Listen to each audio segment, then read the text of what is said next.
read a Google story on that. I was like, oh, interesting, yeah. That's interesting. Even me, I'm interested in that. But yes, but just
My name is Divine Favor Adebayo, and you dey watch our Farmers Media.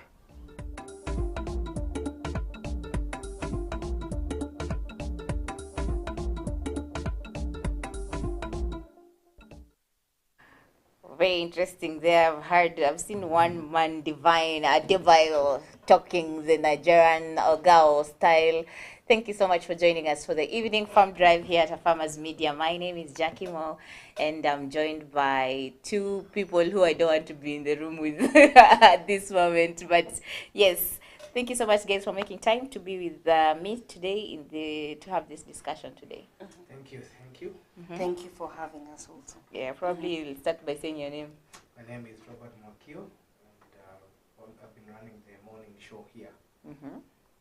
Oh, my name is Christine Mutindi, and I'm a good guest today. I thought you were saying you're going to say I think it. we met on Twitter talks one time during the GMO discussion. Yes. Oh yeah, now I remember. That's why I'm saying I don't want to be in the same room at this particular. I don't even know why I decided. Can we change the topic? We better. There's something I've seen on one of the social medias that when God told animals to respect people, did mosquitoes attend the meeting? I don't think they were. I don't think they do, because they like disturbing people when you just want to sleep. Maybe they'll respect us when there's light. Yes. Yes, so today we want to talk about the GMO debate. Are they the solution to food security? We've seen so many stories in the news that are making headlines about maize importation, about the lifting of the ban on GMOs. And there's a story I saw on the new CS Linturi contradicting Courier's declaration that the government had not ordered any maize. I don't know, have you been following those stories on maize importation before we delve into the GMO debate? Maybe our guests can start. Ladies first. Well, I think the government, just please repeat the question once more. Have you heard the stories about maize importation? Yes, I have. Yes, I have. And I think it is lack of people and people not really understanding the process that comes with importation. Once that it docks, there's a process that goes. It might take 2 or 3 months, okay? But now people just saying that the maize has been rejected, we don't want it. I think public participation is part of this for people to understand and to be open-minded, even though adamance comes with a lot of this. Yes. Yeah, we also have, we got news yesterday that the High Court stopped the importation of maize in Kenya.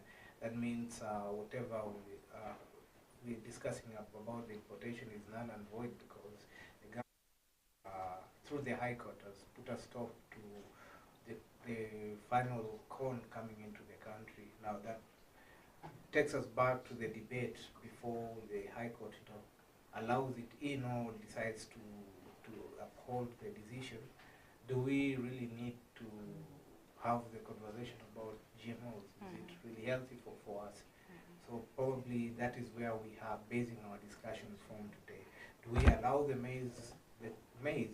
Because I'm not talking about other, there are so many other grains that come in and the GMO, and people do not know. Yes. There are so many things that are in our supermarket that are GMO.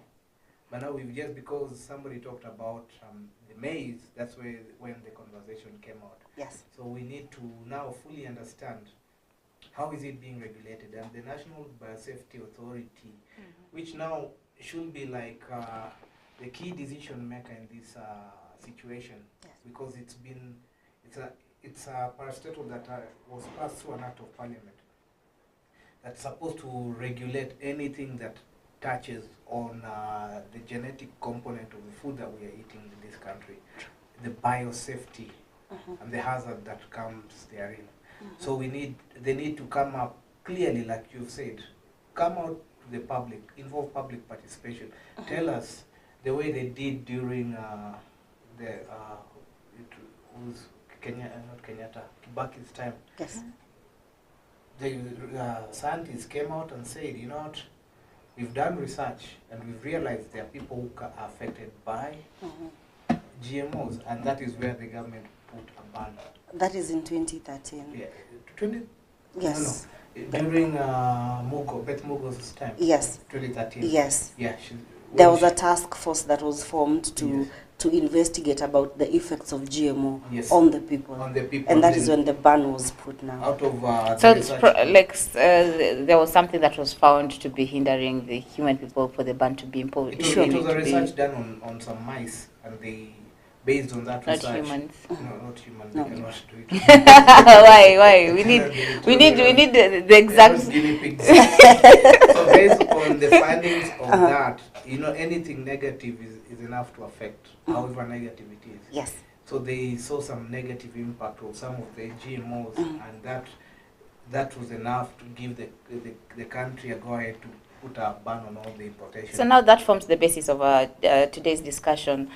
There was a negative impact on the guinea pigs that were tested, and so what informed this lifting of the ban now? Have things changed, or why the rush? So you see, what happens is, for scientists, the research are preliminary, right?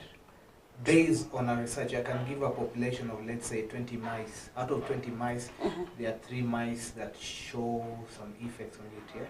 That can be maybe an error from side, or maybe there's some concepts that were not considered. Now, if you redo the tests, like the other task force that was done before the lifting of the ban was put to place, the more research was done. And that is where the National Biosafety Authority came in, and more research that were done, and probably from the findings, there were some scientists, I think, who were given some task to do a research. They did. And they gave out a report, and they said, they gave out a clean bill of health. They said, this is it, this thing is okay, government can go. Now, where the issue comes in, it is the National Biosafety Authority needs to take tests. You see, the way Walmart does, before you chimba your borehole, before you do your borehole, you need to take the water sample, and then make sure that it's clean for human consumption. True. Before, if it doesn't pass through that test, your borehole, you won't be able to do a borehole. That is the same work the National Biosafety Authority is doing, to ensure that we'll take the samples of the maize, we'll take it to the lab, we'll look at it, we do tests with rats, or to make it easy, they look at the companies that are already importing the maize, or the ones that we got the maize from. They look at their tests. They bring out total tests. They give it to the authority. They analyze the test results. Say, this is good. If it is 90%, well and good.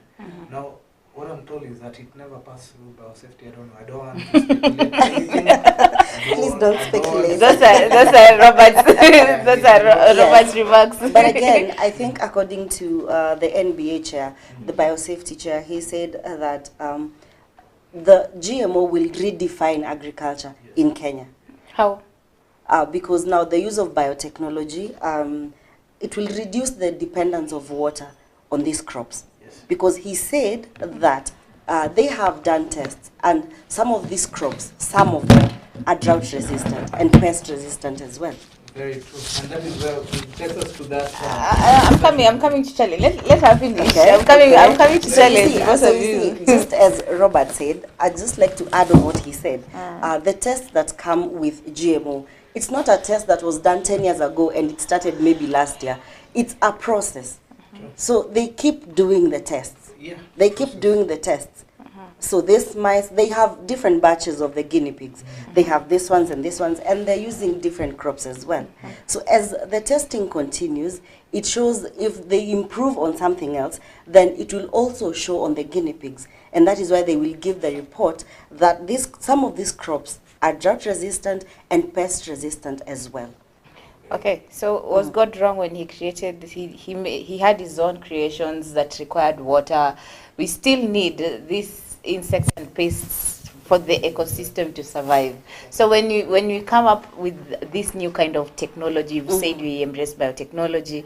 When you come up with these new technologies, what is this that is added? What is this gene that is added for this crop or even animal to be resilient to drought and even continue living without water?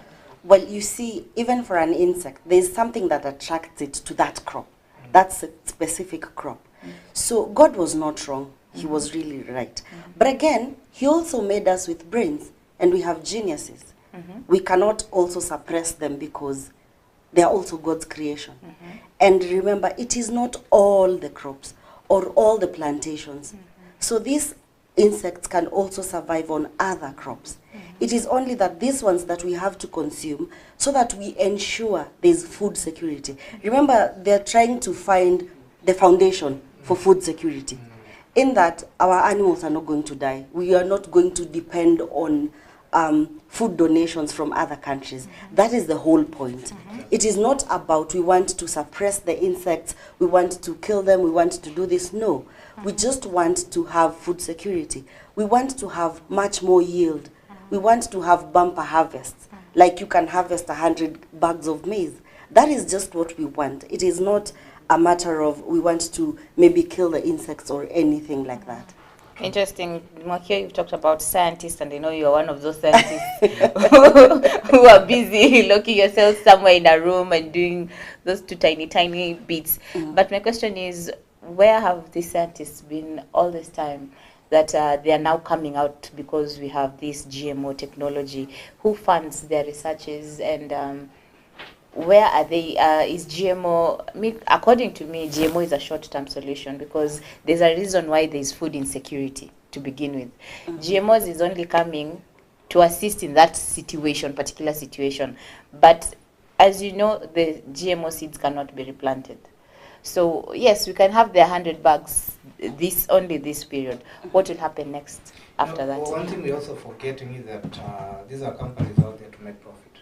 Cannot just start a company. It's not a charity that they're doing. True. Very true. So why should you what you spend? People spend billions. Then that is pushing our farmers into slavery. People companies will spend billions in research, and then why do we allow you to just replicate the seed by planting it again? No, they're making, okay, that is the capitalistic nature of us as humans.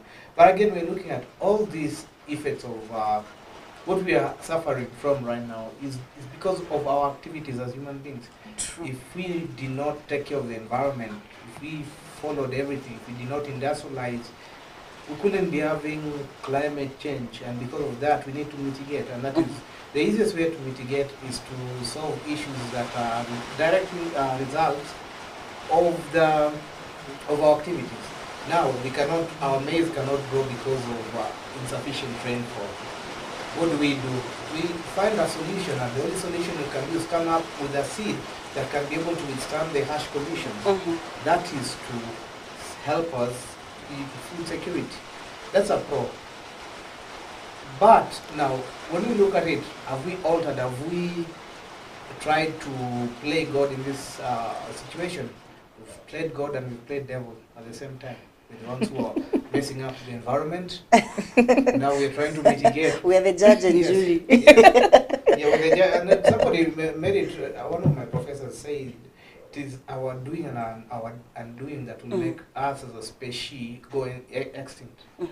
Because the moment human beings go extinct, the whole world will flourish. True. That is one thing that we need to understand. What is your take on scientists and them coming out now to talk about biotechnology? And is GMO a short-term solution according to you? Are there other options that the scientists themselves need to explore to sort this whole situation of food insecurity? You see, scientists have been there. They have been doing their thing behind the scenes. Just as someone has been there, it's only that we have not focused on that person at that time. So right now we are focusing on them because we want to hear what they have to say. Yeah, true. So they have been there. And they have been saying these things. For a long time. And you might even find someone foresaw this thing even 15 years ago. It's only that we didn't focus on that. As human beings, there's something that draws our attention. So we were not drawn to scientists and GMO at that time. But truth be told, we have been consuming GMO products. Okay. You see, the most dangerous, Really? Yes. the most dangerous part of GMO is actually in the bacterial GMO. When you alter bacteria, that is where we can go and now start talking about dangers of the GMOs, especially to the environment. Our first priority when we look at the dangers of GMOs is not to the human body, it's to the environment. How can it, can we come up with a species that will destroy the others? Let me give you a little story of what I came to learn during my study of GMO back in college. That there was there's an organization that was doing a research on coming up with a bacteria that can be able to, it's like, okay, I can't remember the name. It's like a bacterial fixing. It's a bacteria that's supposed to improve the soil, break down humus and create nutrients. And then at the same time, read a few things here and there. Now, it was about to be taken to the farms, to people's farms. It was past all that until one student who was doing his master's, I think PhD, an attaché, did some tests on soil and realized that when that bacteria was put on soil, it conquered almost all the plants around there. It made plants not survive around the area there. And that was just a simple bacteria. So it was estimated, I actually put it in my page, the whole story of what happened. So could it be put to the soil, the whole world could be extinct now. It was in the 94, 90 something. If it was put by then, we could not be alive now. Why would someone lock themselves up in a room to destroy the world? You see, what they wanted to do is to come up with this bacteria that can, Why you should even put yourself through all that trouble? Like, do you know, like, there are people who are doing serious research, even human beings, on how to create a superhuman being. And cloning of people. Cloning of people. Yeah. There are people who are doing serious research. that's not serious. That's not serious to me. That's madness. I saw, That's madness. I don't know, they're doing pigs that have human kidneys. So that should you be needing kidneys, you can get from that pig. You can imagine such kind of scientific moves. Makia, let me just remain with my brain the way I am. I don't want to conduct any research. There's a university, I think, is it in Poland or in one of these nations in Europe where they've discovered over 1,500 brains inside some room underground. which they were using for research on bipolar and schizophrenia. That's interesting. Now that I don't Lots to of see. brains, they've been stored somewhere. Human brains, Yeah, are they human alive brain. or? People died long time ago when they're still doing a research on diseases like bipolar. So when you die because of that, they remove your brain and they preserved it somewhere. So I just read a Google story on that. I was like, oh, interesting, yeah. That's interesting. Even me, I'm interested in that. But yes, but just leave my brain alone the way it is. I don't want to overthink and over research it. I'm looking myself studying about something like. Let's just digest on Mwakio's stories here. We'll be taking a short breather. We'll be back shortly. Let's take a look at what some of the viewers have to say about GMO and their take on GMO. What exactly do they know about GMOs? We'll be back shortly.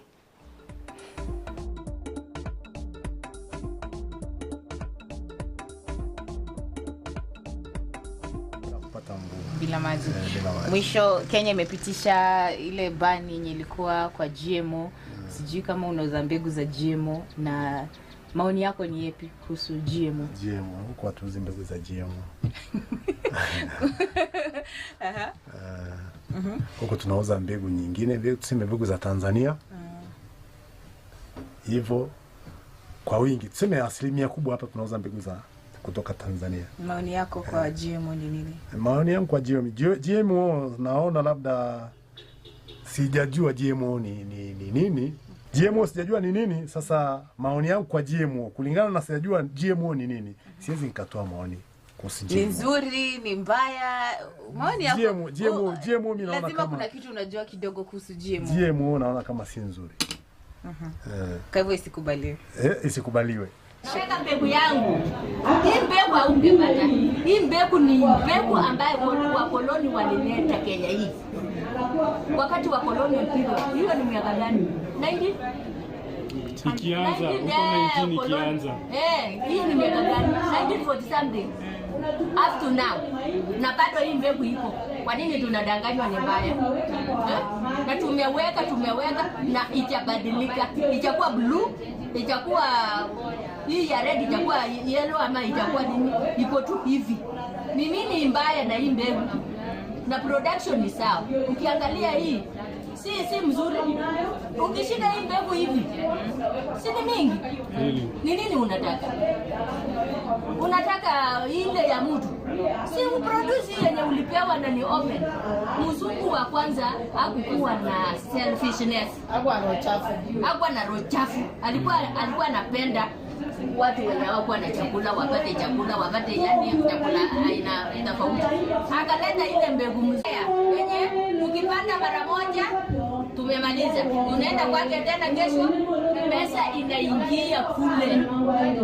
Hakuna pesa yenye inabaki Kenya hii. Wale wenye wako na tumbo kubwa labda ndio wanakula. Lakini sisi mtu kama mimi nitapata wapi?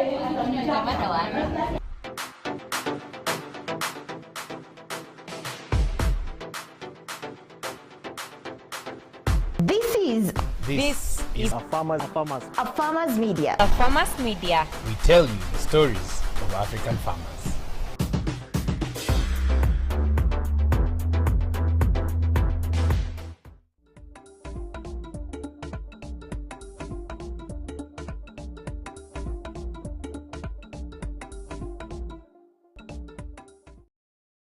Welcome back to the evening farm drive with me, Jackie Mo. We are having a very interesting discussion.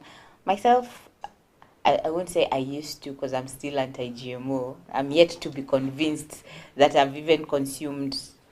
Like, really? Have I ever eaten GMO? How can someone tell whatever they're consuming, whether it's GMO or not? How can you tell? You've said most of the food we buy in supermarkets are GMO. Don't misquote him. Some of the foods that you're eating are seeds that are imported and are GMO, genetically modified. Like they're saying, like soya seeds are 94% of soya seeds are genetically modified.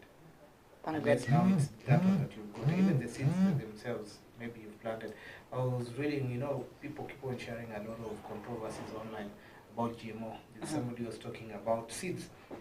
in South Africa, they're saying 90% of the seeds in South Africa are yet to confirm an GMO. I mean, they are no longer having real seeds. I don't know how true that is, but you know, you cannot rely on these things people keep on sharing on the social media. Yeah, but what we can say is that a lot of research are going on. Most African countries have not reached that level of research.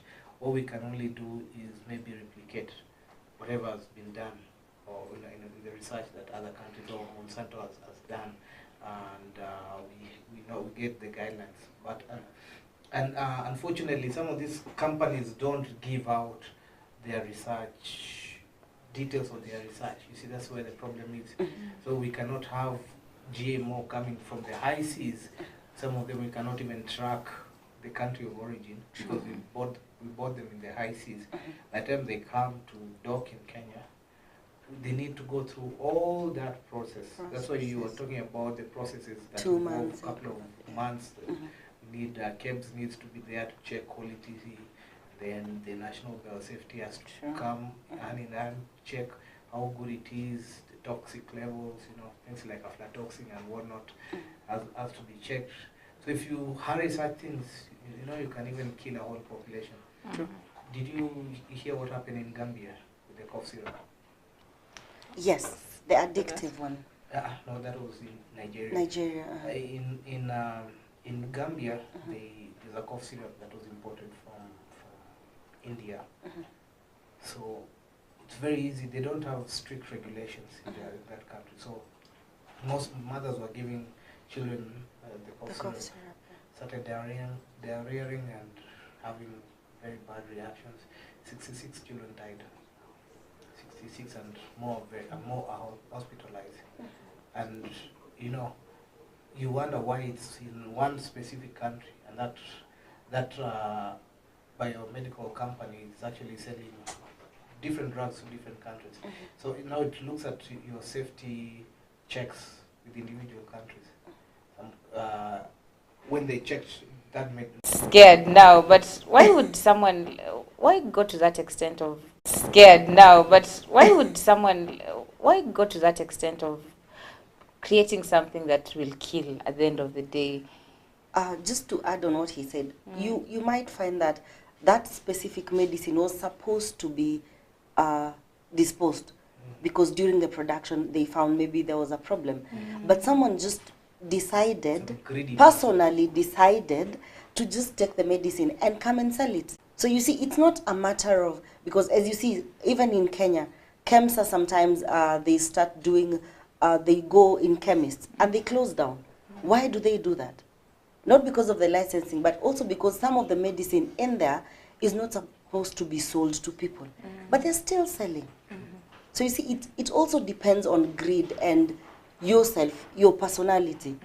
Okay? And that is why you did ask the question, are we playing God? Sorry. So are we playing God? That is what is determined, because if someone decides to come and sell something that is not fit for human consumption, that person is the person with the problem, not us. Okay.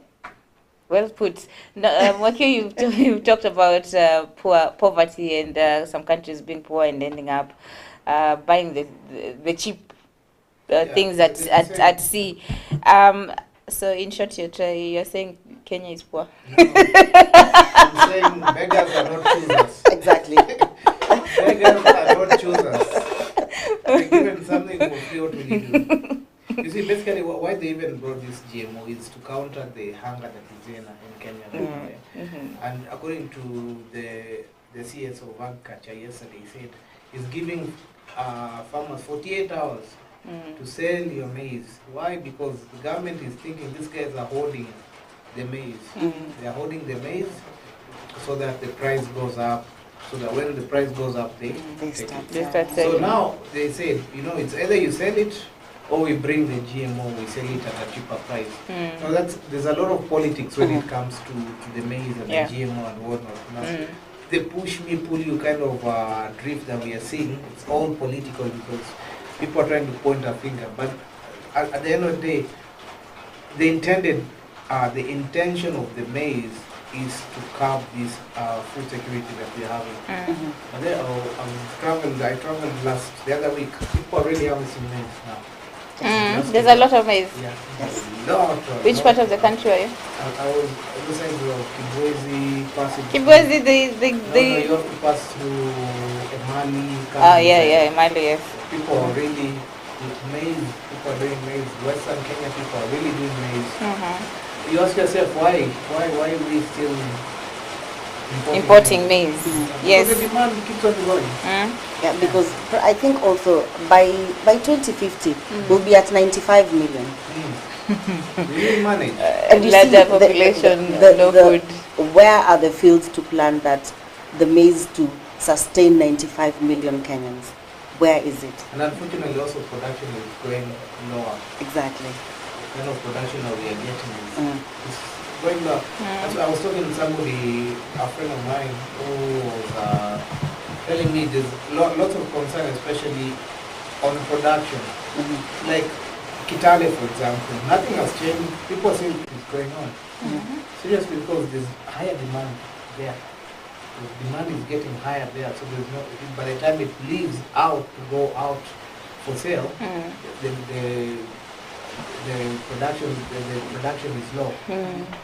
Yeah. So that brings me to the question: Is GMO the way to go? As much as we have the issue of the genes that are put to make the crops and animals, can GMO be done on animals? Because we are only focusing on the crops.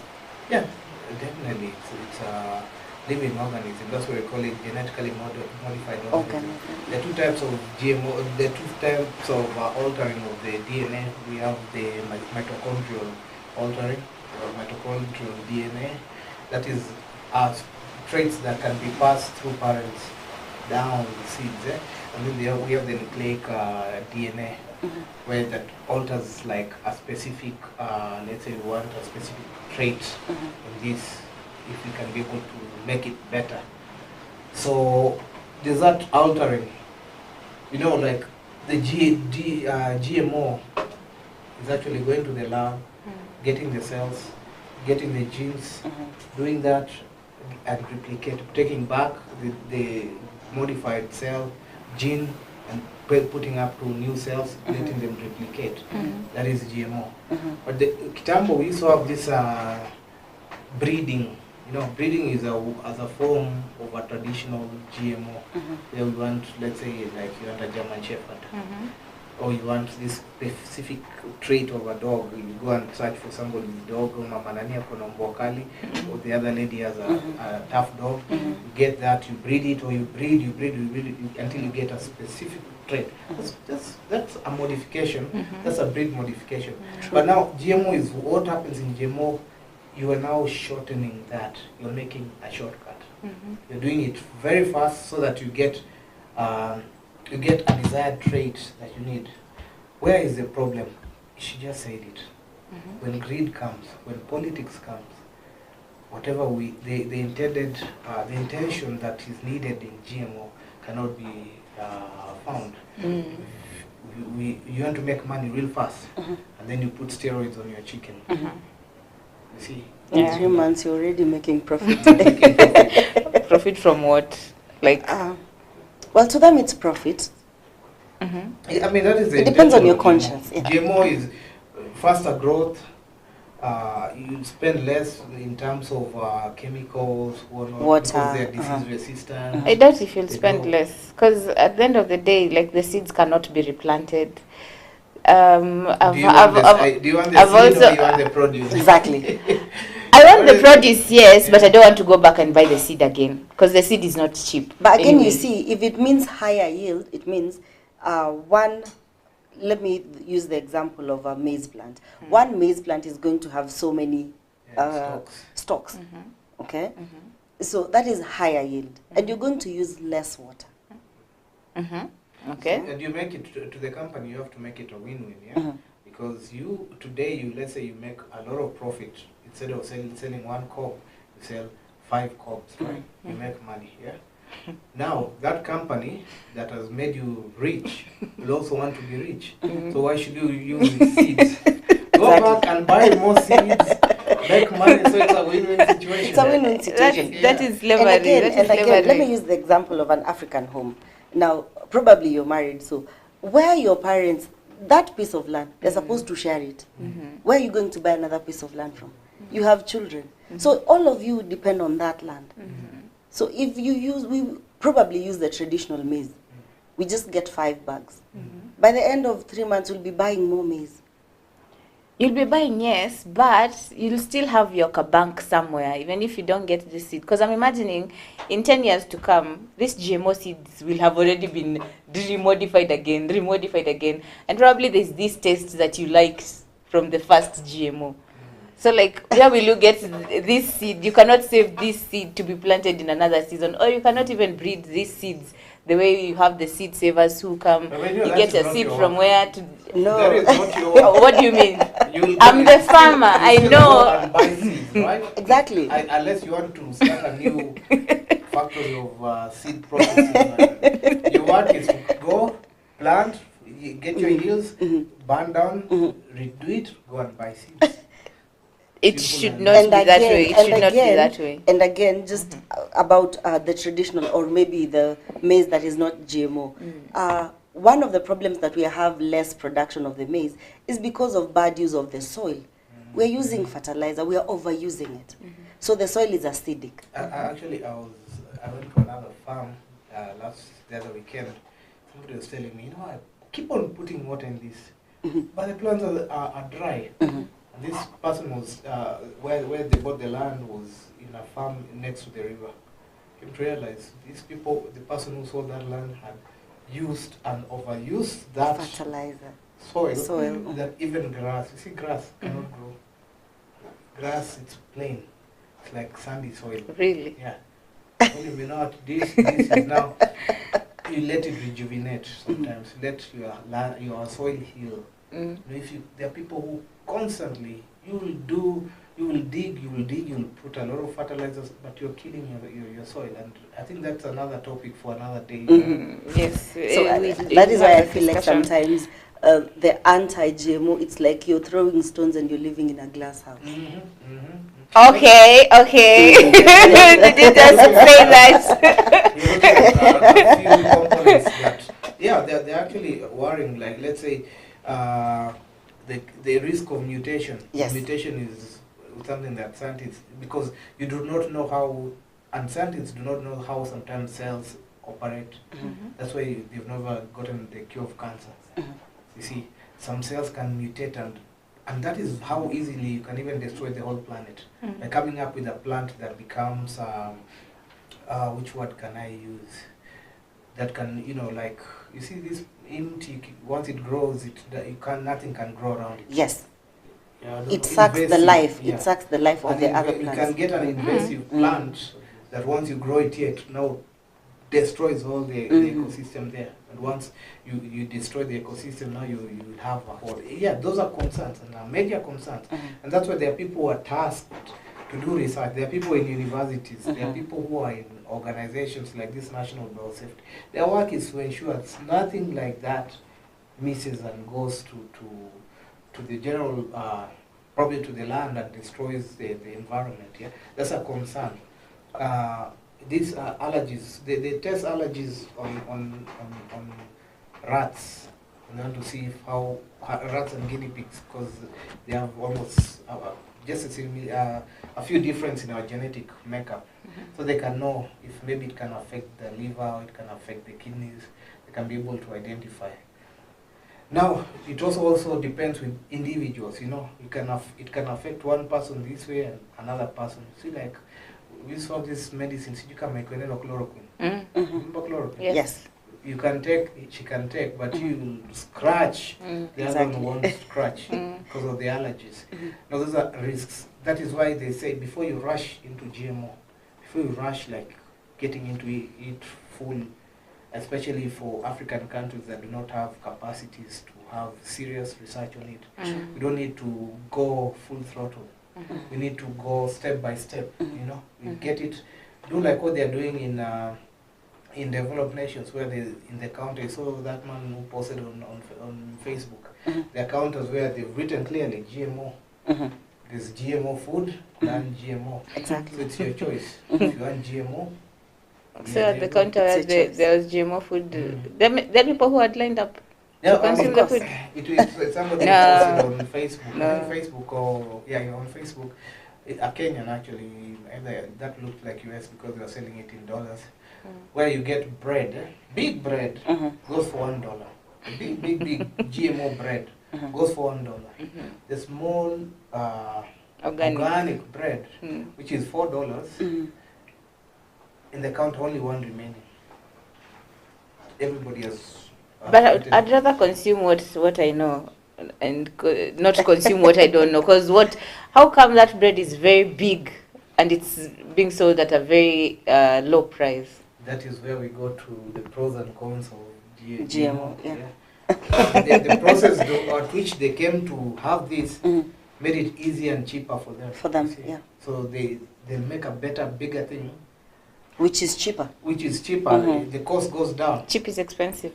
Yep, I mean, that is where leave it for the expensive people. That's where the politics comes Leave it for the expensive The people. information that is out there, people already, especially in the US, here in Kenya, we don't have that much of a conversation. The US, GMO and organic is a big. You can even sell somebody organic salt. Yes. Organic salt. This salt is organic. And that is why. And you can sell it so well. And that is why the National Biosafety Chair was saying the GMO, if we open it to our market, it is going to open also markets from the US. Because these companies that are producing these seeds are from US. But my concern with GMO is now the small scale farmers. How are they going to be able to afford these seeds? Yes. You see, now that is where my concern comes in.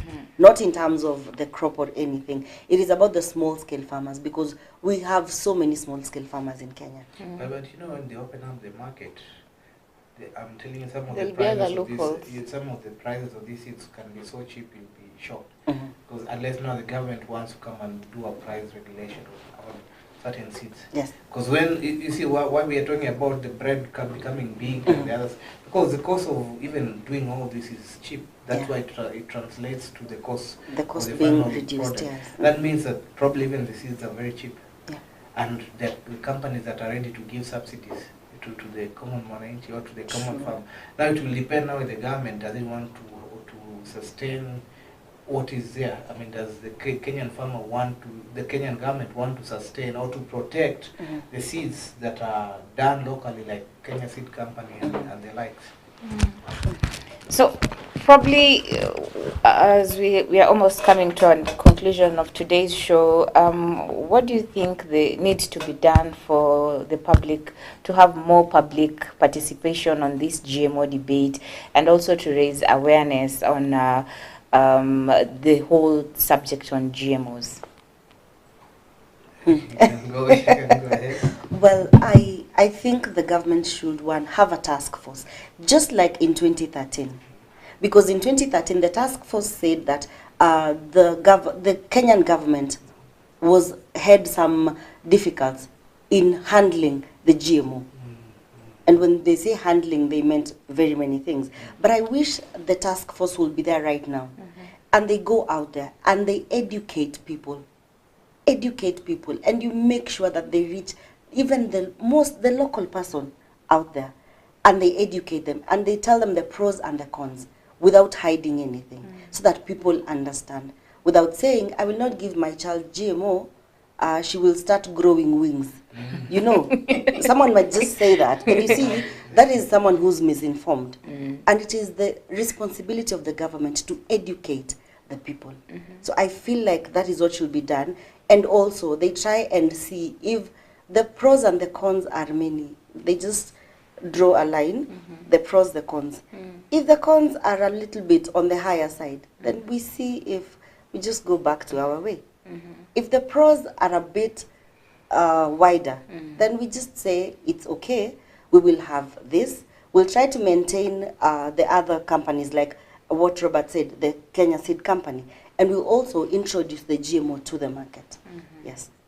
Robert, what is your take? Oh, she's almost I'm sorry. I am sorry. You're on the same boat. Exactly. Exactly. Regulation, that is it, yeah? Public participation, bring to the table these, come up with a task force, get locals, get local farmers, go to grassroots, educate them, tell them now this is the situation, yeah?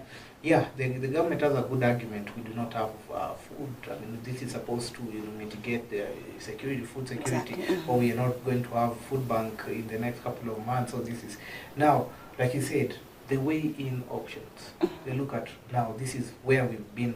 This is where we've reached. How have we reached the point of last resort, so that we can go to GMO? And even if it's GMO, do we have to force the people? Exactly. So Exactly. the public participation. This is where the National Biosafety Authority, which people have just started hearing of it, and it has been there since 2013. Yes, since 20.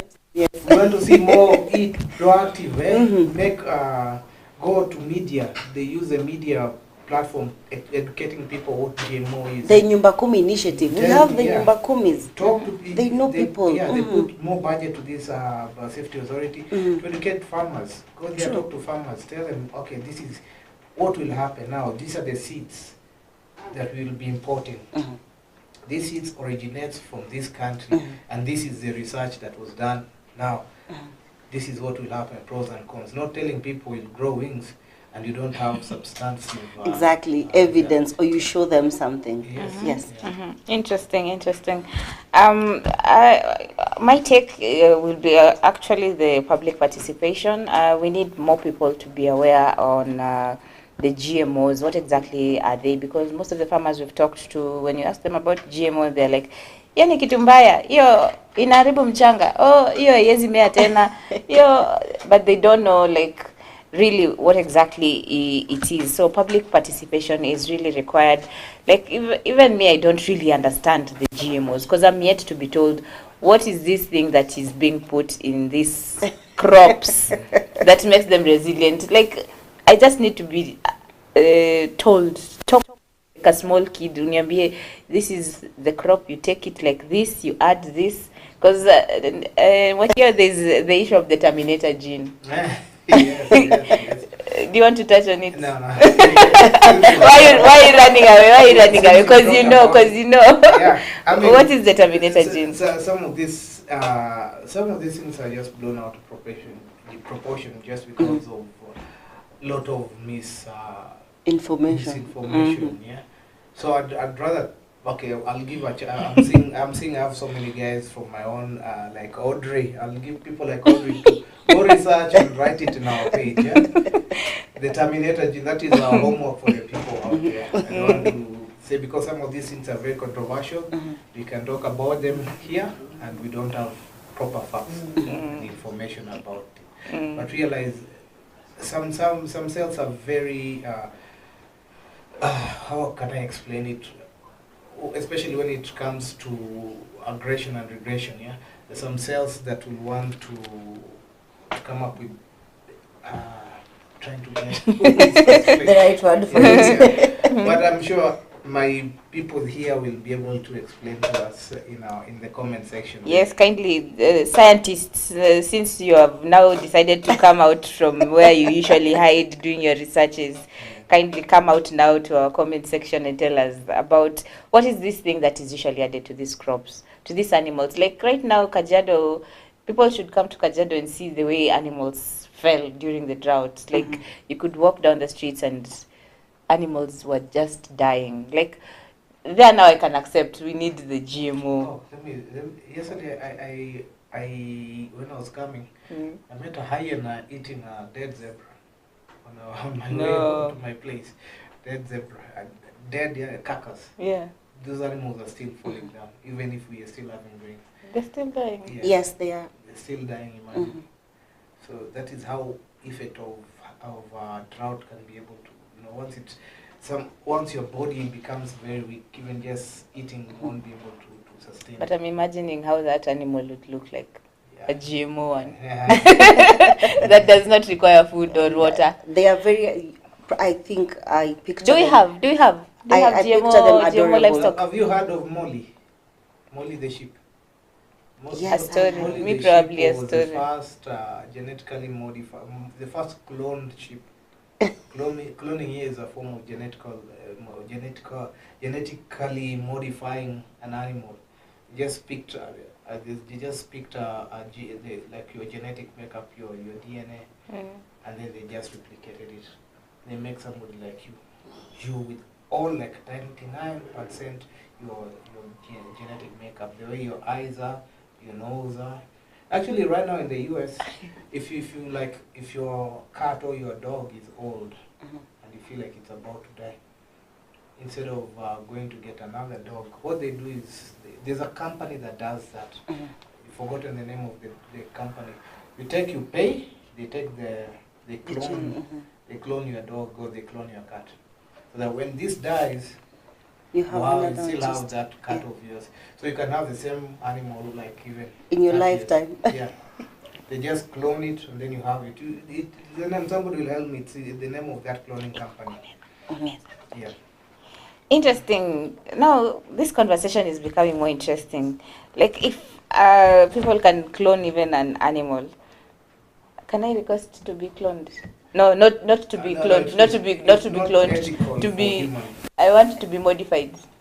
It's not ethical, but they do, and they put you in. I'm requesting to be modified. Like my height is not allowing me to do so many things. So I want to be. Who would want to live forever, but they still can't because of the regulations and like if you want to live forever, and you feel like your heart is a bit low, they go and change your heart and replace it. It happens. It can't. Those are things that have to be regulated because it's unethical. Why? You know? Why? We are not gods to make people live forever. You see? We're just given brains to help us survive in this world. But again, it's also the ecosystem. Like, we want to even ask yourself, how many trees have you planted? Because Robert talked about climate. Yeah. How We have many planted trees? 10. Okay. How many have you planted? I think 45 now. Okay, we are sorry. I've planted thousands of trees. That's why I said I'm not supposed to be in this discussion because I'm seated with the wrong people. So I'm being timed down. Our time has actually come to close, and this has been an interesting discussion. I was hoping to have a debate, but it has been more of an educative discussion. We'll need to have a short breather, take some water because we are burning here to learn more about the genetically modified organisms. I've really learned a lot. Kumbe even animals can be modified. Let's take a quick breather. We'll be back shortly.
Greenhouse is the most common method of farming in the country. But what is a greenhouse? In other words, a greenhouse is a building where plants that need to be protected are grown. It is mainly constructed by galvanized steel, iron, polythene, plastic or glass for maximum sunlight to pass through. A greenhouse can be used to grow different vegetables, fruits or flowers. In addition, greenhouses are important as they shield crops from excess cold, heat or unwanted pests. And most importantly, have crops at the time of the year when they can't be grown outdoors. Greenhouse is an efficient method of farming and can be readily adopted.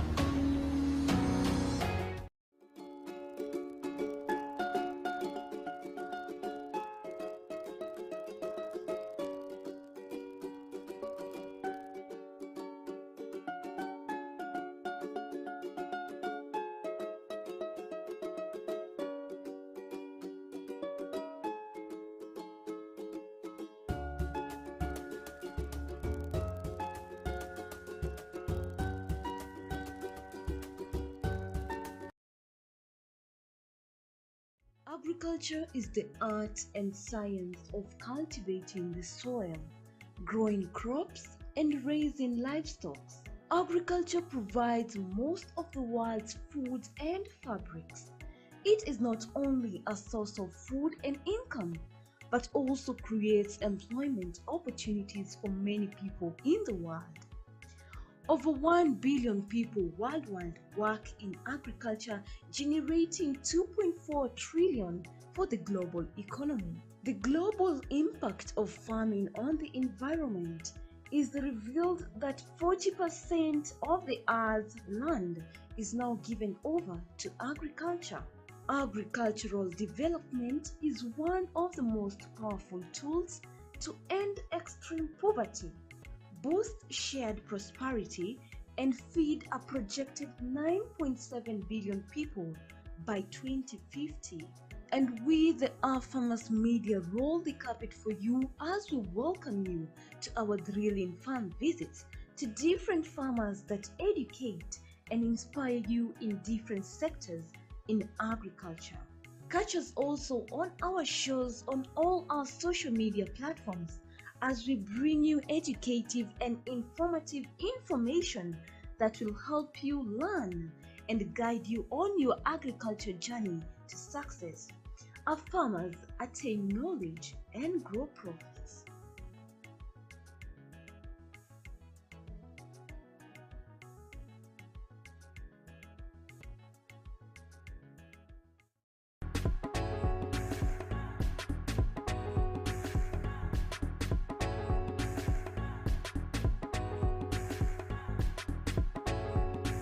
Farmers is the home of Africa Farmers Club and by extension African farmers.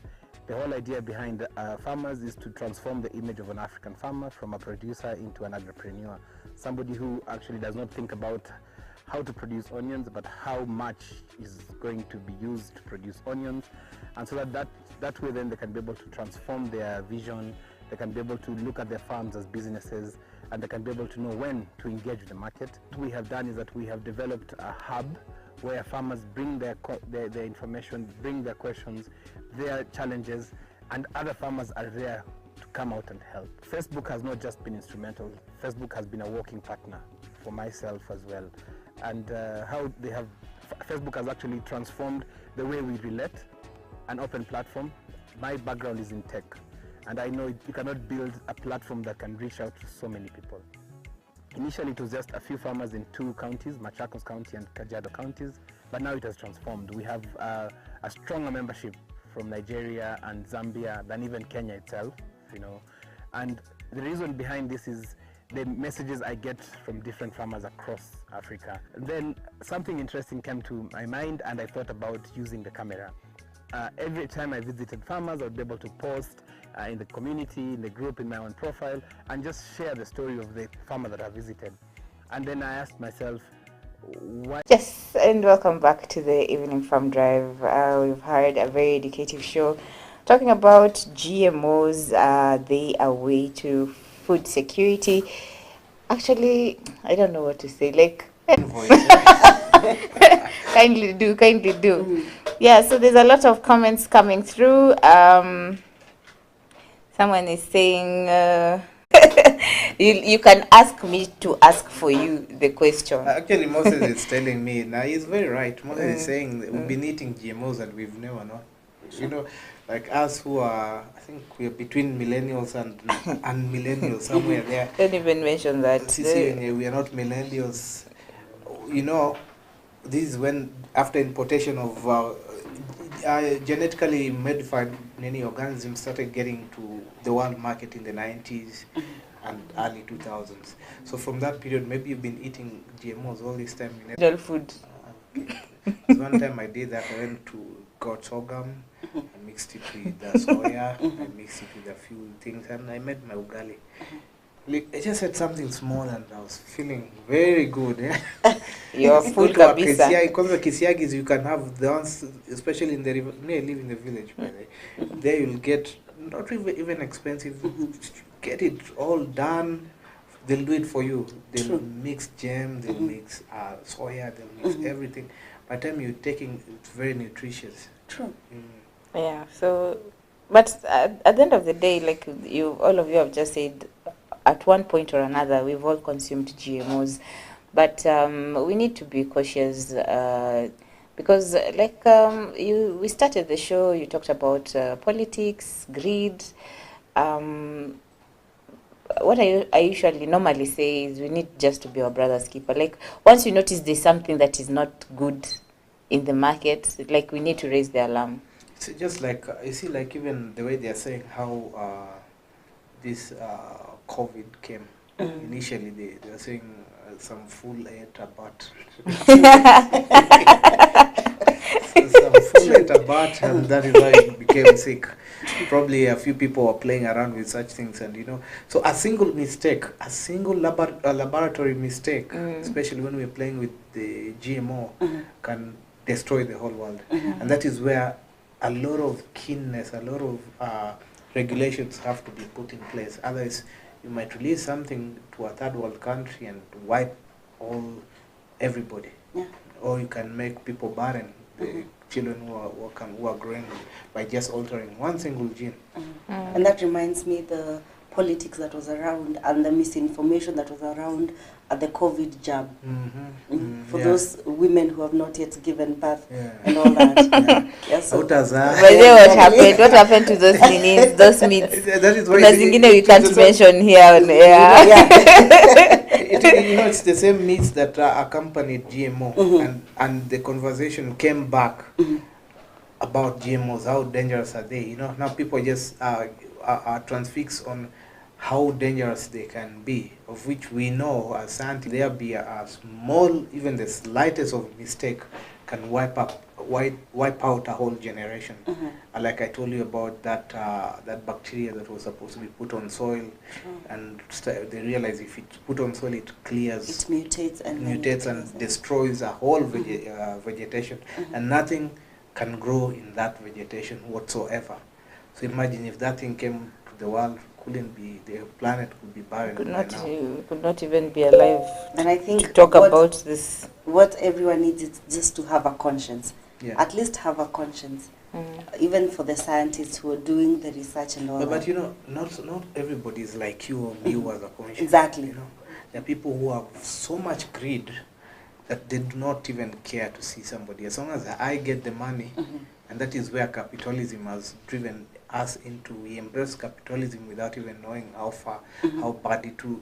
How I'll be looking at how can I make money out of Jackie. You know, how Jackie. I think those people are the ones now. They need to take out their brains. out of the hole, out of the sand, like an ostrich. Yes. You see something bad, your head is in the sand. Because how can you be like that? Like, even if it is greed, that's going overboard. Yeah, but if you have also poor leadership, if you have leaders who are driven by greed, you can end up destroying your own people without knowing your greed. True. Yeah. Interesting. So that has been the Evening Drive show. I just want to end the show today by one quote I'm seeing here about biotechnology saved the Hawaiian papaya industry after a virus nearly wiped the crop out. I think it's interesting because we are talking about biotechnology and GMOs, I recently had an interview with the executive director of Alliance for Science, and she tried to explain the difference between they're introducing, I don't know, gene editing. Now we are talking about gene modification. Mwakio, you also mentioned about gene breeding. Like, there's just so much in the agriculture sector that people need to know and get awareness about, so that in the near future we can ensure that we are food secure and we are eating healthy meals, right? True. True. Yeah, so thank you so much, guys, for making time to be with me. I hope tomorrow you'll be there, but we'll not be talking about GMOs at a Farmers Media. For now, it's goodbye.